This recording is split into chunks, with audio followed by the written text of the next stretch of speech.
You have to be able to have your experience and uh, your opinion based on your work. And I think that's one of the challenges that we have with like college students and younger people is they just look at AI to solve everything. And you have to, like, I tell people, what's the best thing a college student can do? And it's like, go get dirty, Yeah. go learn, Yeah. go do that so that you can then use the AI, because some AI, garbage in, garbage out. And if Yeah. you can have that experience to understand how to best use it, you can be powerful.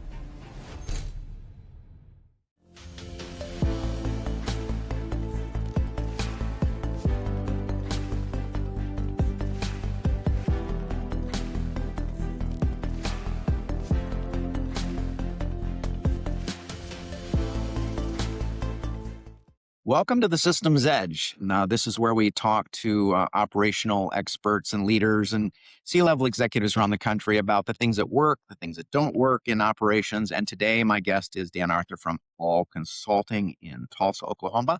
Welcome to the show, Dan. Appreciate you being here today. Thank you. Yes, great. Why don't we start off like I always do and just have you give us the 60-second version of what you do, maybe what your company does and your role there.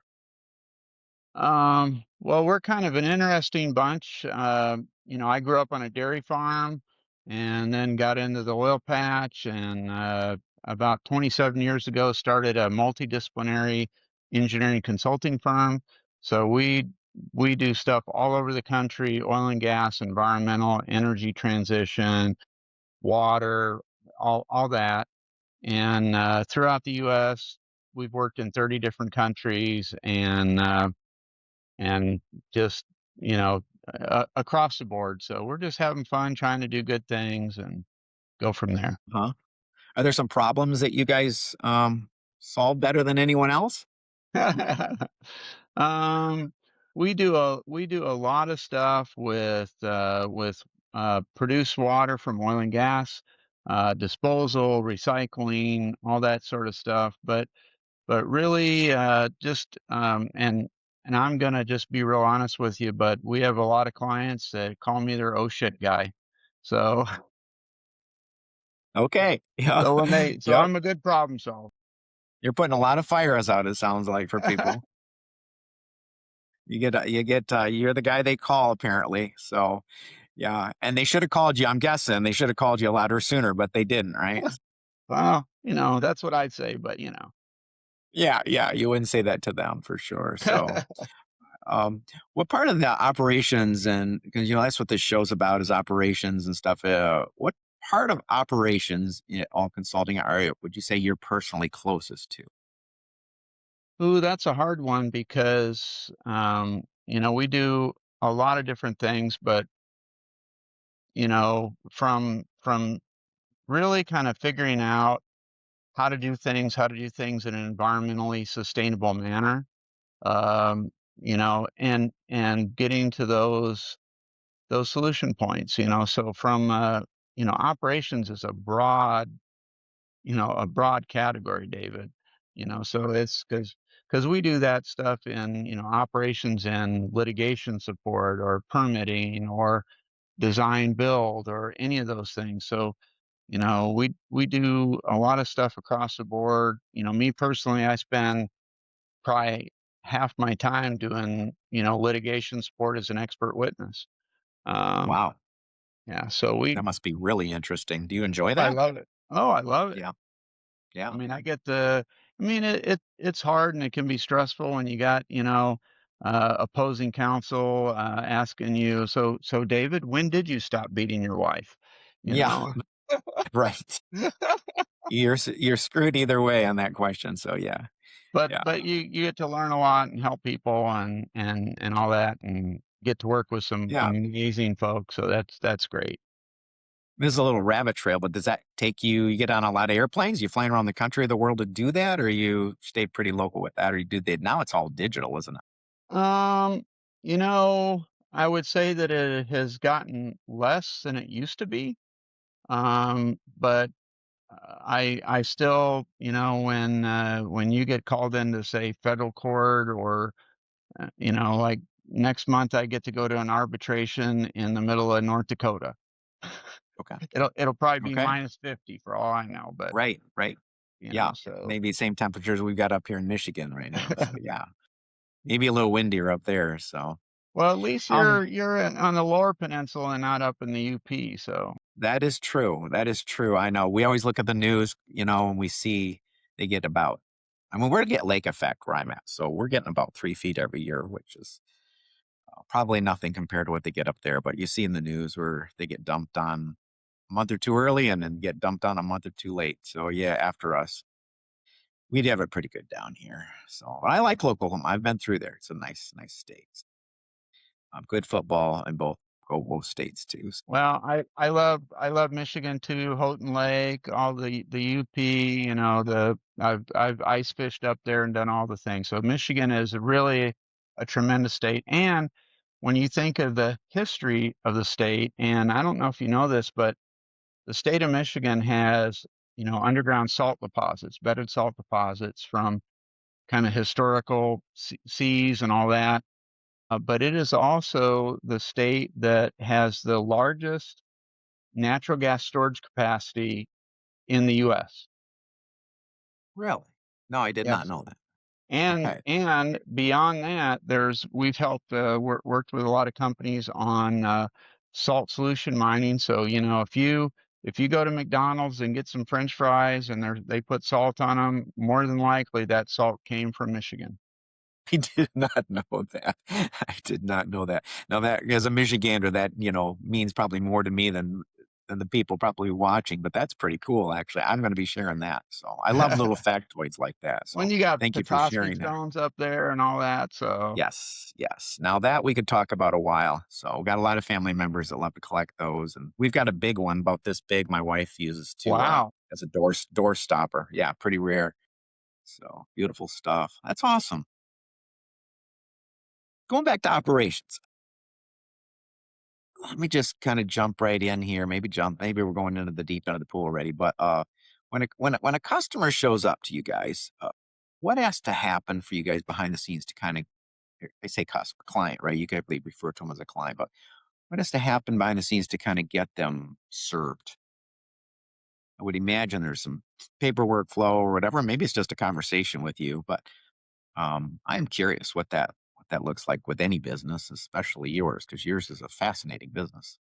So the first thing that we do is, and I've been doing this in our company for 27 years, and I worked for a large consulting company before that as a VP.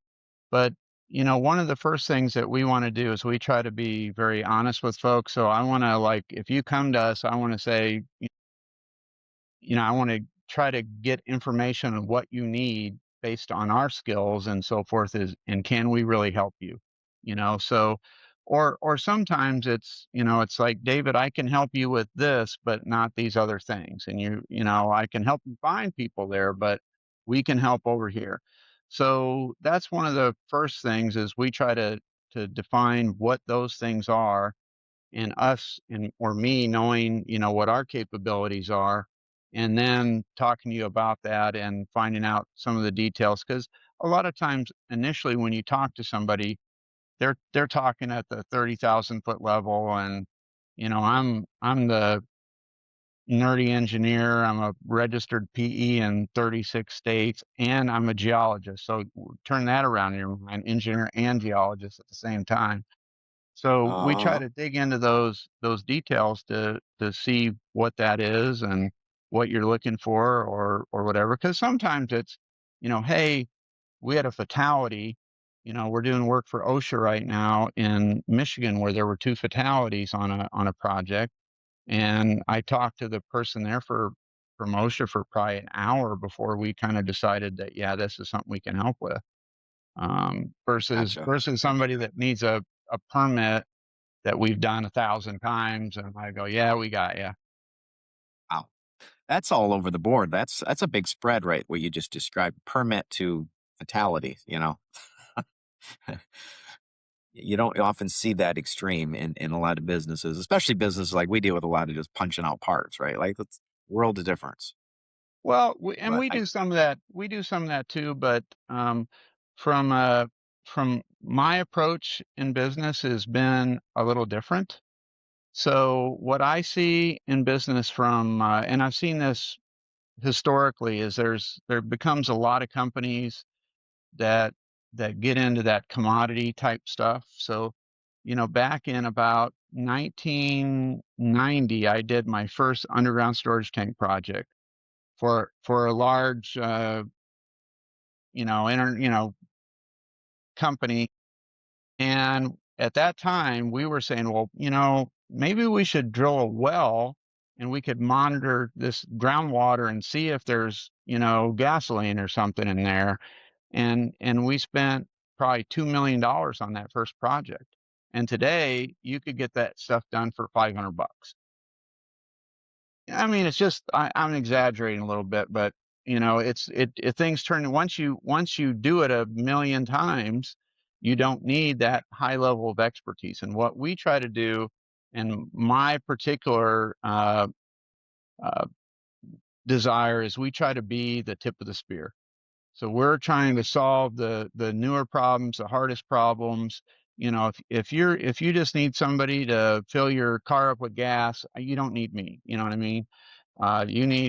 We try to be the guys that have that experience. We have a lot of senior guys, and we have an array, but it's, you know, we're not the guys that you go to if you're just punching out parts. We're the guys that you go to when you have serious things that you need to do and to deal with. And I will say this is even sometimes punching out those parts. So we do a lot of permitting for, say, brine disposal wells, but those have become more and more intense over time. So as opposed to them just becoming, this little commodity thing or whatever, they're harder and harder and harder and harder. And you need a geophysicist, and you need a geologist, and you need an engineer, and you need all these different things. And I see that in a variety of different things. So like we're working with, you know, natural hydrogen and landfill gas capture and all these different things. So when you look at what's happening today with data centers and AI and the need for microgrids and the situation that our grid is in, and even looking at the military wanting local energy support so that if something happens, they don't get cut off. So when you yes, start yes, really thinking about those things, and even how do I use AI to do some of these things? You know, I've yes, I've I've been involved in litigation where, and when I was an expert and another expert, an opposing expert, was asked, "Did you use AI, you know, to come up with your opinion?" And he interesting. explained, he said, "Well, it's my opinion, but I did use AI." And he got thrown out. You have to be able to have your experience and uh, your opinion based on your work. And I think that's one of the challenges that we have with like college students and younger people is they just look at AI to solve everything.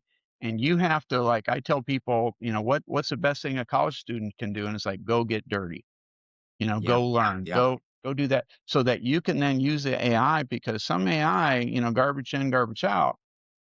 yeah. And if you can have that experience to understand how to best use it, you can be powerful. Yeah, yeah, absolutely. It's like my wife's a math teacher and she's not against calculators. She's all for calculators, but she's all about doing it, getting dirty, letting the kids learn it manually first so they know what to input into the Right. calculator. Yes. It's the same idea. Yeah, I know. And you're looking back, the kids growing up, at least in the '80s, like I did in the '70s, uh, all the teachers were concerned about calculators, right? Everybody was concerned, and so hopefully we cycle back to that where everybody learns that input is manually learning and knowing how to put the input in is what Well, comes out. We'll see. when I was growing up, I had a rough childhood, but my I got adopted by my grandparents on a dairy farm. And Interesting. what I really loved about that experience is you could ask them a question and they would never directly just answer the question. So I would say, "Grandpa, what is a scythe?" And the next day he would show me. And a scythe is one of those things you use to manually cut down hay. And so I would have to cut down like 10 acres of hay by hand. Or I would ask him Yeah. what this other tool was, which is a froe, which is you make wood shingles with. And it's what's this? And we would wind up making wood shingles and having to reshingle the machine shed. So he Yeah. would Yeah. show you, but you learn, what stuff was and whatever. And that's one of the things that I think we're missing. And there's a book out that maybe you've read. It's called The Anxious Generation. Hmm. It's No. it's a significant book about really about kids and you know phones and social media and those things. And it's just so much better if we can have, especially our younger people, have time to go, get dirty. I mean, you grew up in the 80s. You probably had your dad sometimes say, when you get hurt, and he'd say, rub some dirt on it and get going. Yep. Yep. Yep. Or you were just, I don't know, just helping him build a barn, build a garage, do, yeah, your hands on. Speaking of engineering and what you just described, my son ended up getting a math degree, but he was going to go into engineering, and University of Michigan was one of the schools he was looking at.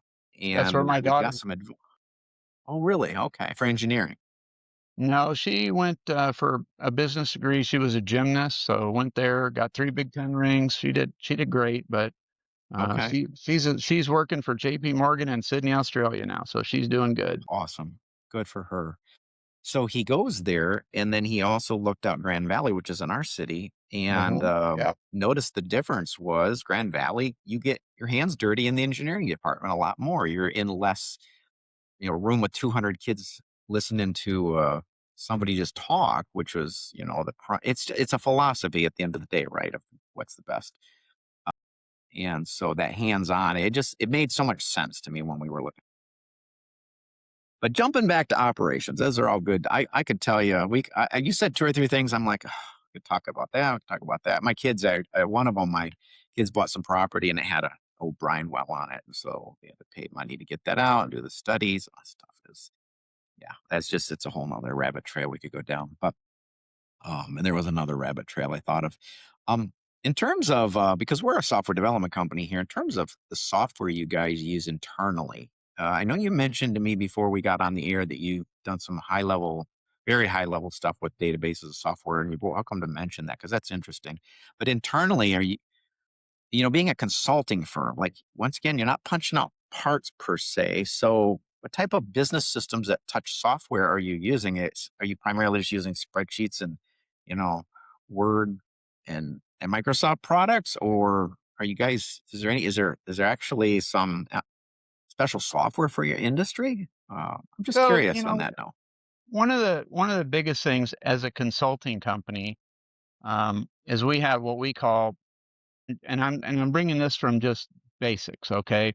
But we have a time and billing database that tracks, our time, our expenses, allows us to manage the company. So I can click a button and I get a graph of, you know, where we are on billable time and overhead time and this or that or expenses.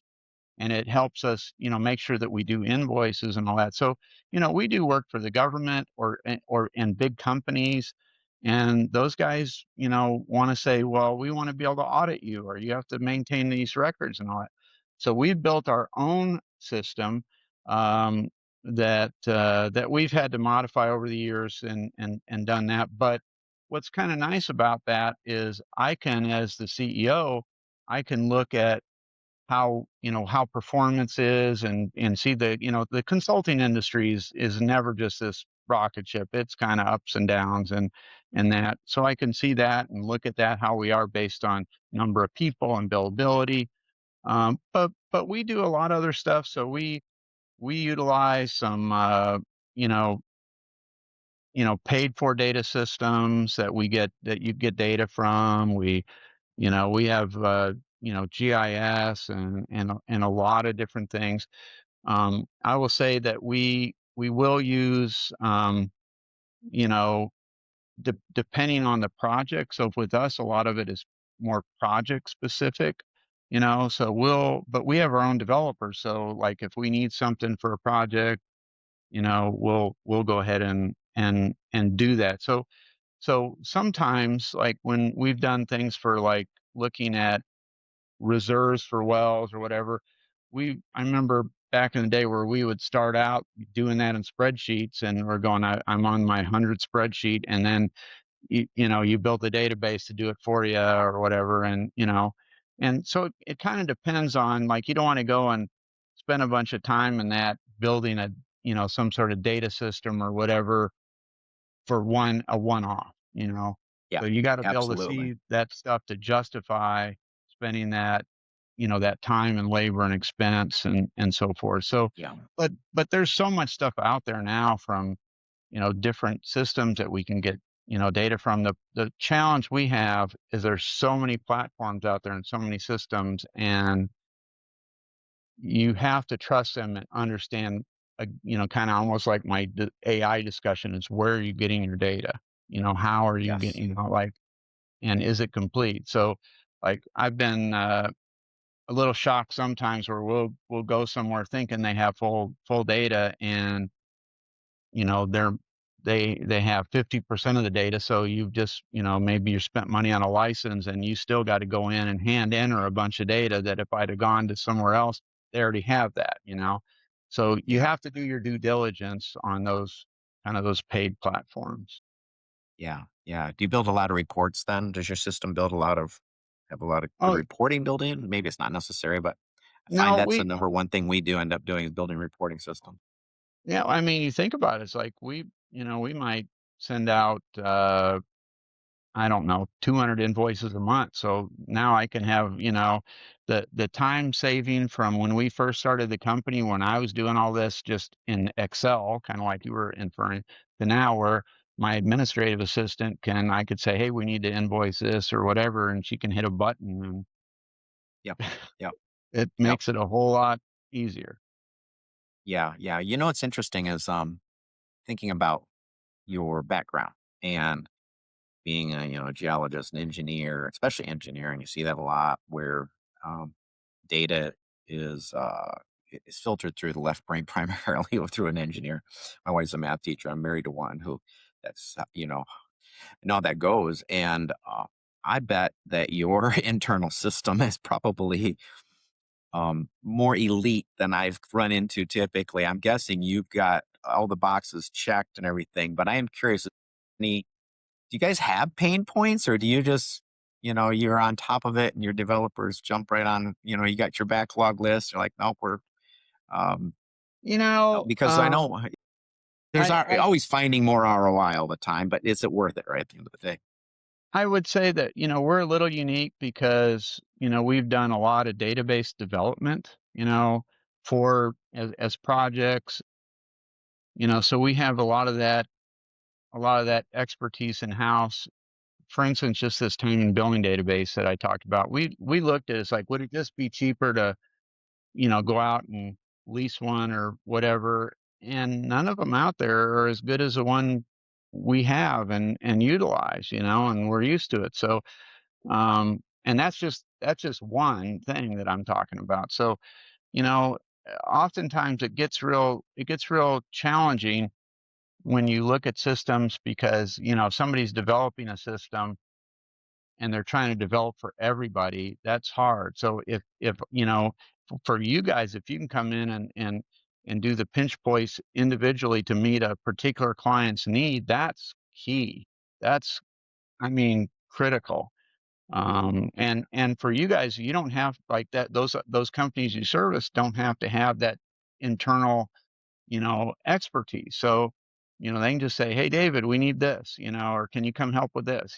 That's just like the same thing. It's really no different than, like, we don't have in-house attorneys, but we have a general counsel that we, pay a monthly Yes. fee to, and he, Yes. and it's a relief. He takes care of us, but we also hire accountants, and we have a bank. And one of the things that I got to speak at the Small Business Administration meeting a few years ago, and that was one of the things they asked me is, what is some of the most critical stuff to your success? And I said, it's our partners. because we have our where we get our insurance, our bank, our accountant, our attorney, our 401k guy, our like all these different things that, that when that's I think part of why so many small businesses fail is they don't appreciate the partnerships that they have to have. And it's at all levels, your phone system. I mean, give me a break. I mean, it and it all adds up and it costs money and so forth. But if you've got good, like our bank is Regent Bank here in Tulsa. And their focus is really small businesses. So they do things as a bank to make things easy on us. So we don't like, they started this 20 years ago where they would come, like if we had deposits, they would come pick them up, and we do them all electronically now. But they focused on things to make our lives easier, and that's those are the kind of partners that we seek out in what we're doing. And by the way, as a consulting firm, we try on the people that we work with, to essentially kind of almost be like, and I grew up on a dairy farm, so that's how I kind of run my business. It's like a family thing. So we try to be part of the family so that we actually care, so that we're, trying to do all the right things. And if you could do that, that's how you're going to succeed. Yeah. Yeah. Yeah. Everything stems from out of that. But there's some wisdom in so much of what you said. Man, I could go down 10 other rabbit trails now. I'm thinking about my friend who's pretty well to do, who has almost reiterated exactly what you said as far as having good relationships and partnerships. Um, we are that, tout our what do you call company here. We come in and do a lot of, we have to be that trusted partner in a lot of Right. situations. They're leaning heavily on us, and we got to have a real honest relationship with people. And You have to care on your end. You yeah, have to yeah, care, and you have to want the best for somebody else. So, I want to do things that are going to be powerful, that are going to be meaningful, that are going to help others, that are going to, you know, yeah, yeah. The world might call that altruistic, but as a believer, same here. And our company has an internal philosophy as well. We're here to serve, and out of that comes everything else. And so it goes a long ways, and anybody can do that, right? Can serve people. It's a great overarching philosophy to live by, and on either side of well, Christianity. and There, I think that it also, David, I want to further move into that, because you can want to serve people, but you have to also be curious. Curiosity is probably the most important thing that we have in humanity. Curiosity and persistence. But if you're helping somebody and you just listen to what they say, well, I want 6 slices of toast, and you don't think to say, you got any allergies? Do you got, do you know what I mean? Like all those other things. So when you can get into somebody that cares, and I'll tell you one other thing that I tell the people that work for me is, it's not always fun getting feedback or input that maybe doesn't seem all praiseworthy and wonderful. But that guy that's going to say, David, you screwed this up. Next time, I need you to do this, this, and this. Don't do that again. That guy actually cares about you. But the other guy that says, hey, good job, David, but we're going to go try these other guys next. You know what I mean? Like, it's it's a real different thing. And even though you might not like getting kind of hit over the head with a 2x4, sometimes you deserve it. everything you just said was spoken like a true seasoned consultant from my perspective, just across the board. So good, so good. And it's funny because I normally in these interviews we get into we're into all the nitty gritty of operations, and this has been really a great perspective on it from all the stuff you said so far. I'm loving this from it's going to be a different type of show we're producing here today. Sorry. So I don't want to ruin the No, show I'm here. so glad you I know, not at all. I am really, really glad it has gone this way. There's some great nuggets here. There for sure is. So, I do have a couple more technical questions if you have time yet. Um, are you guys trying to scale at all? Are you trying to grow? Are you guys kind of at a good level?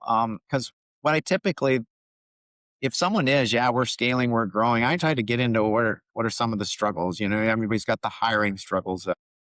What are some of the hard things to scale operations? Maybe you could speak to the past because you have scaled. Yeah. So, right now we're a small company, a little under 40 people. I mean, we're no Microsoft or whatever.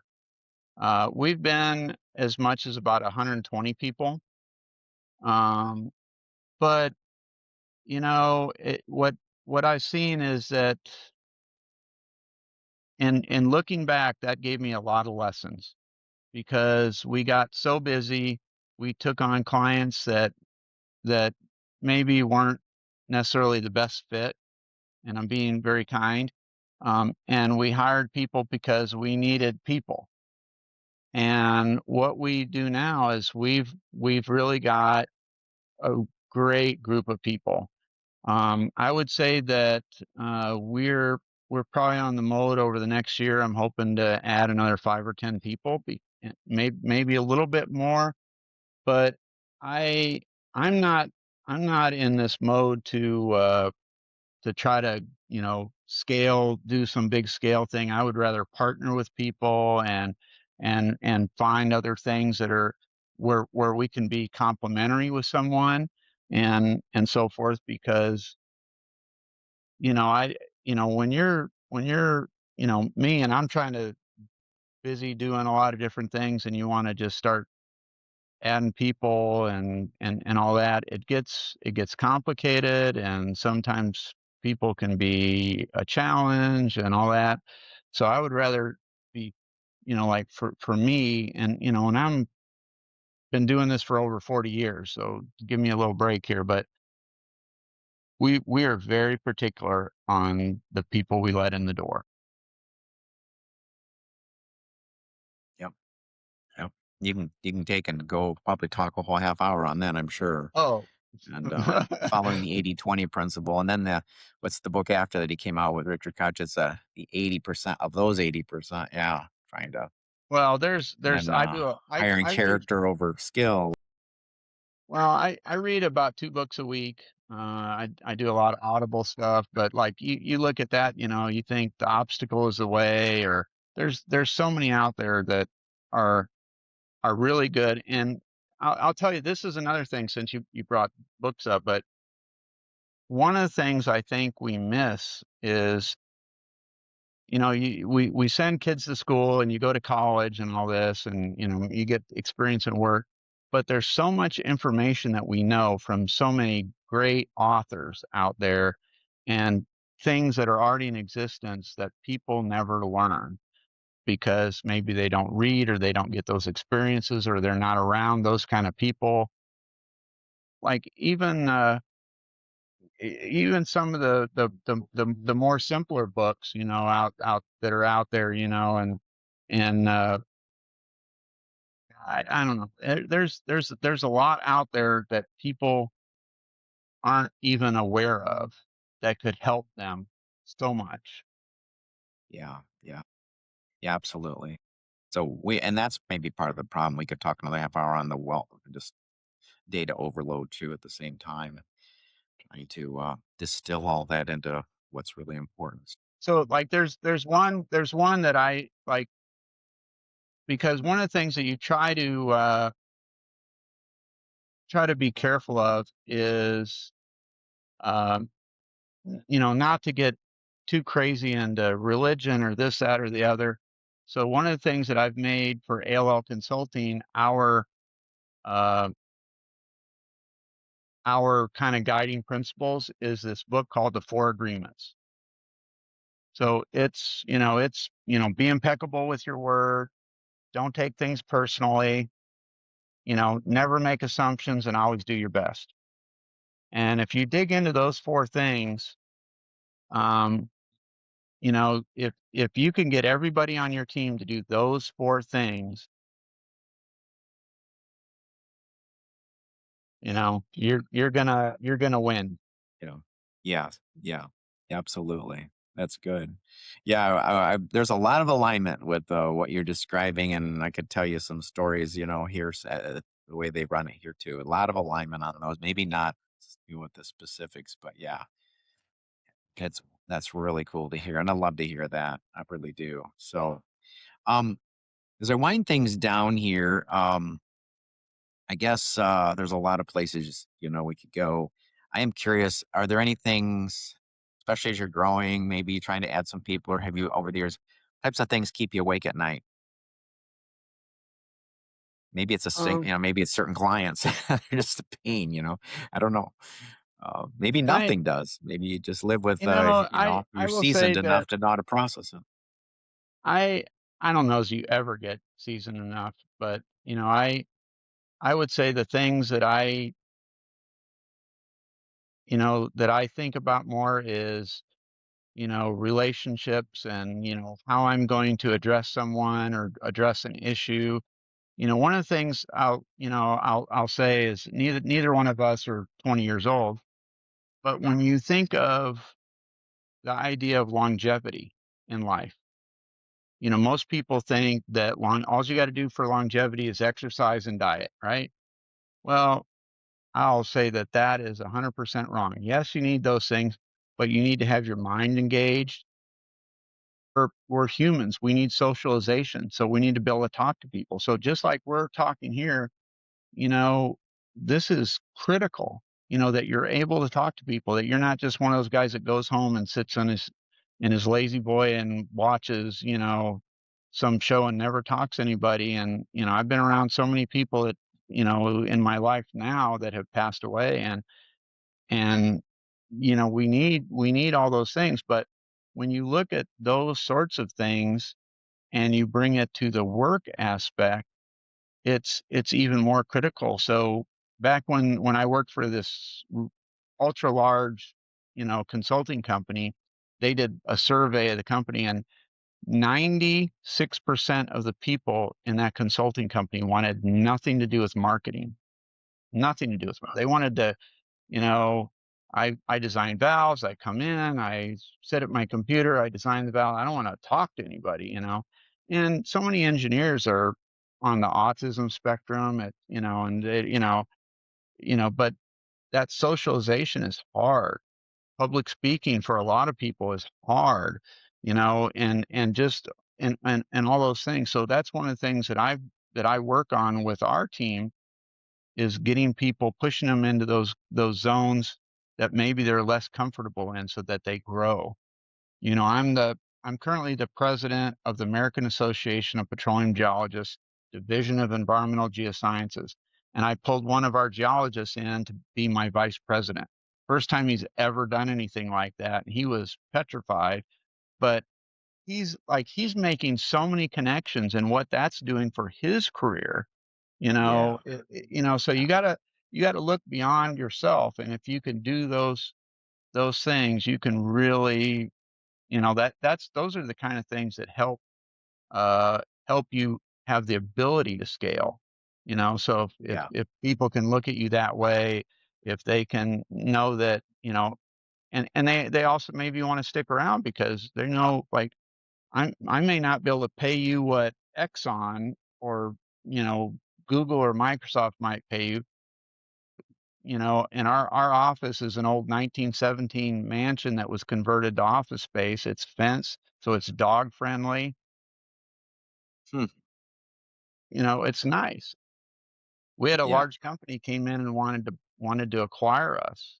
And I said, well, at your office in Houston, do you let people bring their dogs to work? And they looked at me funny and said, no. Said, well, the deal's off because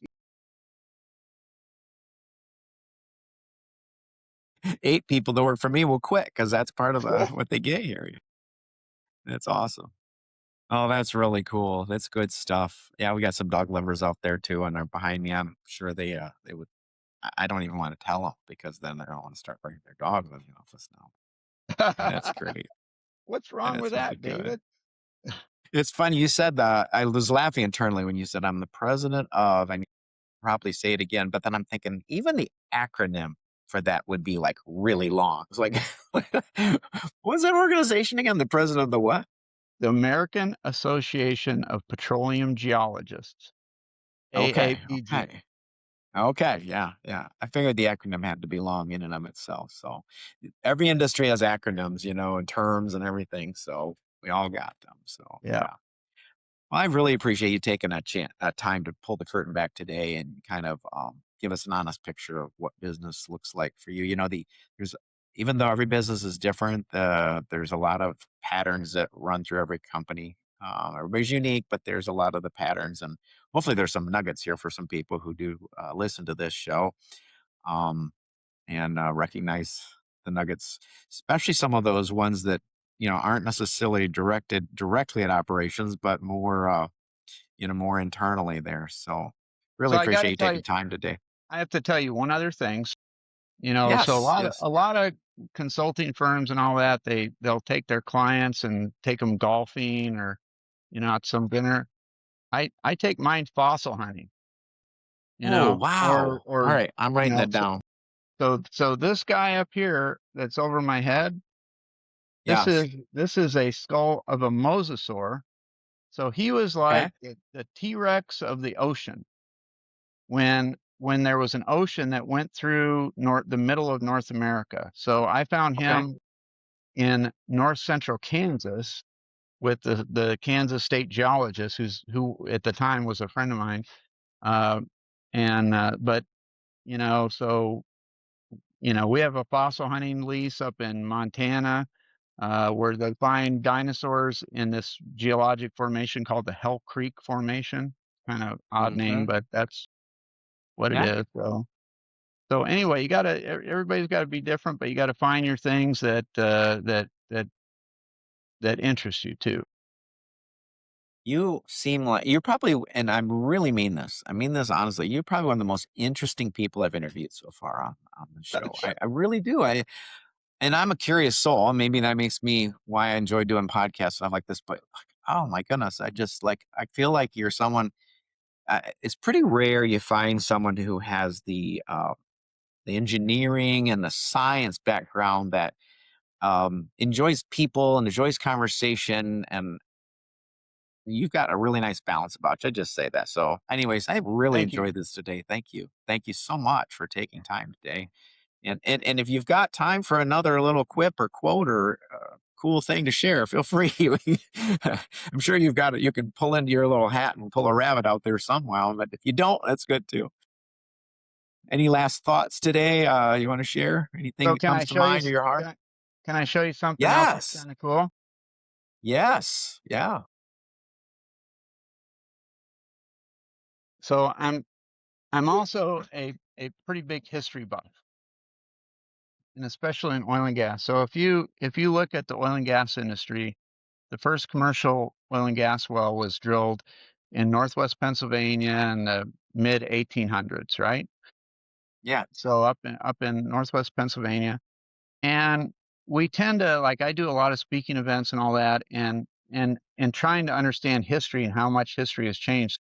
When that first well was drilled in the 1850s, the world population was less than a billion people, and now we're at like 8.4 billion people, right? Right. And so things have certainly changed, but so has technology. And this is what's exciting for today's time because you look at imagine in 18, the late 1850s, how they drilled a well that was a Mm, few thousand feet deep, and how long it took and the equipment that they had to use and how they might have done it. And today, we're drilling miles beneath the land surface and, all this crazy stuff in no time because technology has just gone crazy and things like not only just AI, but, just think of of all the things that we do. Well, have you ever remembered like seen a well that has those pumping units, that pump the yep. oil from the Yes. well? Yes. And they Just have saw one these on a rods. walk recently and we were talking about it. Yep. Yeah, so they have these rods that go down the well to a pump and pump the oil up. Well, in the 1800s, they didn't have the iron, the steel to make those rods, so they made them out of wood. Okay. So I like doing kind of cool stuff. So this is a flag made out of these old wooden uh, rods that would go in the well that we. So this particular flag was these these Yeah. rods that I cut were from a well that we plugged and abandoned in southeastern Ohio that was drilled in 1894. So sometimes you got to Reminds think me of back to history. I tell people when I talk, sometimes you got to take your today glasses off and remember history. So, you know, we want to complain or this or that or the other or expect all these things. Well, it wasn't always like this, you know. We didn't have the technology. People didn't, you didn't have a zillion people right around you. You didn't have some, video computer thing. I mean, like, when I was working at EPA in the 80s, we had to handwrite all of the stuff. So, Yes, yes. My grandfather came to Michigan to work in the oil fields back. That's why I brought him to Michigan. So he said that or the coal mines of West Virginia. He came here and some of the stories he had, and oh my goodness, it's like you said, you got to take your today hat off because it is. yep. OSHA would have, yeah. Oh my Oh, the goodness. stories I could He tell knew you so many there. guys. His brother lost a finger in the oil fields. A lot of guys lose an arm. Some died. Like it's just a normal thing. Like yeah, we found him. He got caught up in the belt. It's like yeah, it's crazy Okay, stuff. so since you brought that up, can I tell you one more story? Yeah, absolutely. There's no time limit here. So I grew up on a dairy farm, so I'm driving tractors and pulling trailers and hauling hay and doing all these different things. And you work, you know, cows got to get milk twice a day, so you get up at 4:30 in the morning and then you do all this stuff. And so the day I graduated high school, I left for the oil field. I got a job with Halliburton Services, went out to Oklahoma. That was where I first explored Oklahoma. And I got a job as what Halliburton used to call it, as a bulk material equipment operator. So I drove cement trucks. And what they do is you have to, when you go there, you have to go through this training on safety and to learn to drive the trucks and all this. So we did our safety training, and then we go out with this trainer, and there's these trucks lined up, and then one empty spot and more trucks. And he said, by the time you guys graduate, you're going to be able to back one of these trucks right up into that spot. And I raised my hand, and this I'm like 17 years old at that point. I raised my hand, and he's like, "What do you want?" And he's looking at me, and it's like, "I can do that now." He's like, "Just sit down." It's like, "No, I grew up on a farm. I can do that right now."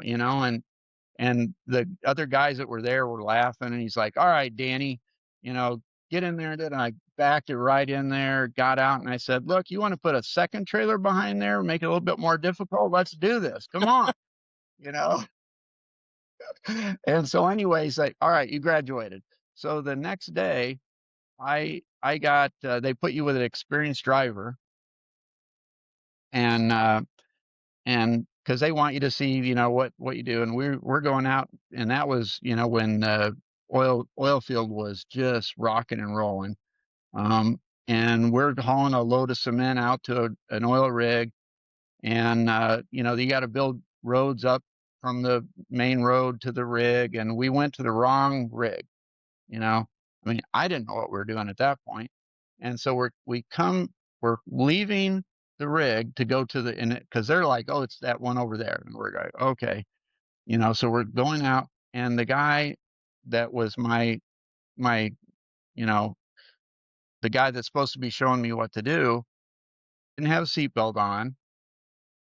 And the road was that they built from the main road to the rig was up a couple of feet, built up, and he slipped over the side of the road, and the truck flipped over and he came flying over across my lap, and it was summertime, so the windows were open. The truck rolled again, cut off his head, and his head wound up landing in my lap when the when it Oh my when the truck goodness. stopped. Yeah, So you have been through a lot. I'm That's pretty 17 true. years old. This is like my first day in the field as In a the oil field. driver, and you get to see that. So and Wow. Yeah, anyway, so like we say, OSHA would just, oh my goodness, I know the stories. Every guy who's ever worked in the oil field has a slew of stories, a slew. oh yeah, I could go on all day with It's like stories. talking to a police officer or something. It's Right. just, yeah, it's amazing. And people don't really realize it because it's another world unto itself. Yeah, All right, that's David, so I cool. enjoyed today. Awesome. So Thank you so much. Stay on the call real quick. I'll chat with you in a second. I'm going to hit the stop button and you have a great day as well.